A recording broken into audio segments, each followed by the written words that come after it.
Hola de nuevo a todos. Yo creo que es innegable que la crisis económica que el coronavirus nos ha traído, todos coincidimos en calificarla como una crisis de liquidez. Crisis de liquidez como consecuencia del freno en seco de la actividad económica que conllevó la declaración de estado de alarma. Como consecuencia de ese estado de alarma, el bar, el restaurante, el cine, el teatro cierran sus puertas, dejan de entrar, por lo tanto, ingresos, pero no cesan de tenerse que cumplir con las obligaciones, con el pago del servicio de limpieza, con el pago del alquiler, con el pago del personal, con el pago de proveedores y con el pago de tantos otros conceptos que existe la obligación de tener. Y esa crisis de liquidez como consecuencia de este frenazo en la entrada de ingresos, ¿a quién afecta? Pues afecta a tres tipologías de empresas distintas.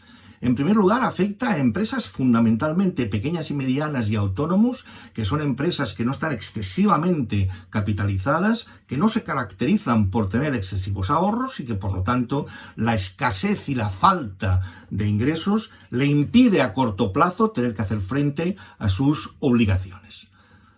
Afecta también a un segundo tipo de empresas, que pueden ser también pymes o empresas ya mayores, que están mucho más capitalizadas, que disponen, por lo tanto, de más recursos y de más de ahorros, y por lo tanto, que pueden aguantar durante algún periodo más hasta agotar los recursos y requerir de nuevos recursos de los que no disponen como consecuencia de la falta de entrada de ingresos. Y a más largo plazo afecta ya a empresas mucho mejor capitalizadas, pero que el alargamiento de la situación de confinamiento o de post-confinamiento y no recuperación comporta una situación que agrava no solo la situación de liquidez, sino que agrava también su cuenta de resultados. Y los efectos que en el caso de las tres empresas tiene esta crisis de liquidez son efectos letales exactamente iguales. Son la rescisión o la suspensión temporal de contratos de trabajo y la imposibilidad de hacer frente a multitud de pagos que afectan a multitud de otros autónomos y empresas que a su vez, como consecuencia del impago, reciben el impacto o sufren también el impacto en cadena, el impacto en dominó negativo que ello representa. Y frente a esta situación, ¿qué medidas se pueden adoptar? Pues fundamentalmente y en primer lugar, medidas de shock. Es decir, las medidas propias de un paciente que está en UCI en situación prácticamente terminal. Y son medidas de subvención y ayuda directa no reintegrable. Es de inyectar liquidez a fondo perdido. Inyección de liquidez que debe hacer, entiendo, el Estado. El segundo plan es un plan de medida de planta, es decir, cuando el paciente ya está en condiciones de abandonar la UCI y lo llevamos para que se estabilice en planta, el plan de estabilización habría de comportar inyección de liquidez a través de créditos garantizados por el Estado. Lo que se aprobó a principios de marzo, pero que responde, para mí, a una segunda fase.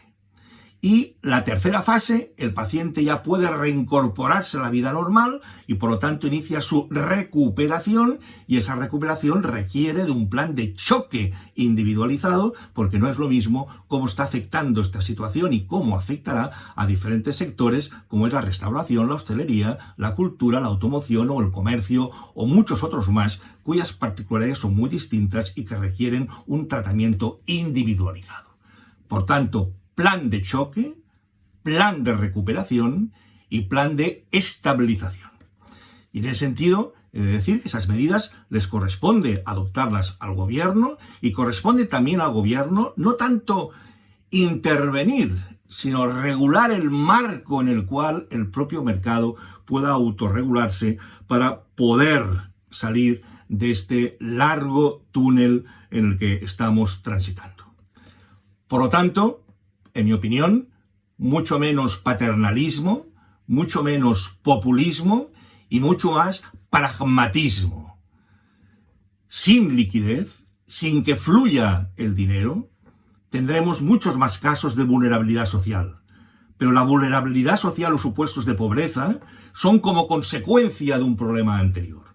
Por tanto, pongamos el foco donde procede, inyectemos liquidez e iniciemos los tres planes: shock, recuperación y estabilidad cuanto antes.